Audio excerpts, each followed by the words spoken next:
Yo, what's going on everyone? Guiding Light here, back with another First Descendant video. In this one, I'm going to be showing you guys how you can defeat the final boss here in the First Descendant. Now, this is going to be a spoiler for you. I'm just going to let you guys know before we get in the room that this is going to be the final boss. Now, I'm not going to show the cutscene that pops up at the end for the ending of the game or anything like that, but I will walk you through how you can defeat the boss and go through all its mechanics, just in case you're struggling to either find a team that can complete it or just going down quite a bit due to his damage output.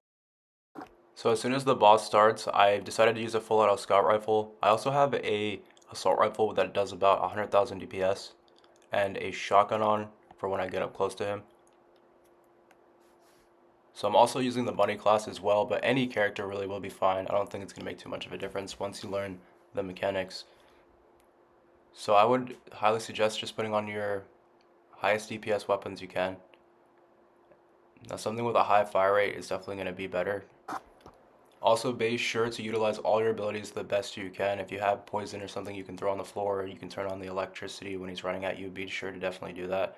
Now there's going to be these yellow airstrike attacks that come in, and at the same time there's also going to be these red orbs that pop up in the air.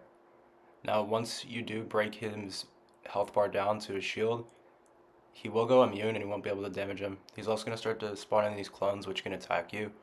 Now the only way to take his shield down and stop him from being immune is to go after these shields, which will be on the outside of the map. And once you start to shoot them, they will begin to rotate around quite quickly, so you have to trace them as fast as you can and take down those shields. Now on top of that, there will also be these red orbs which will begin to spawn. You want to try to take those out as well. However, once his shield goes down, it's not too important to worry about them as much. Now once you do take those shields out and get rid of as many orbs as you can, you'll see his shield start to come back down. Now you can repeat this phase one more time, but it's going to become more aggressive with each phase you do. The attacks will come by faster and they're going to be more frequent. Now when you do get the chance to deal damage to him, you should be able to do quite a bit. And as you can see here, now I'm using my bunny ability just to run around and do damage with that. So definitely be sure to use whatever abilities you have to combine with your weapon damage, and also to save some ammo because it can be tough sometimes during these long fights to even keep ammo. Now after this, there's also going to be these mines on the floor, these red rings on top of the yellow airstrikes. So now there's going to be two attacks you have to watch out for on the floor. There's also going to be those spikes that will come down from these shield attacks. So if you stay on the opposite end as the shield, and you don't stand right in front of it, you actually really won't have to worry too much about that attack. But if you notice that the shield is right next to you, get out of the way because you're going to see those spike attacks come down right in front of the shield. Now once you finally get to the final phase, keep in mind that because of the timer as well, you have to do it within a certain amount of time.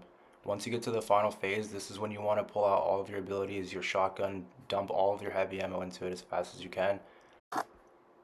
So if you save up your ultimate ability for this portion as well, you'll notice that during this final phase you can actually take him down his entire health bar in as little as like 15 seconds. But it's just the fact of getting to this point with all of these different attacks that can come down all at the same time. Now it may be beneficial to even run some solo resistance or to run one of the ice characters if you really want to do the most damage possible. But that's pretty much it for this one.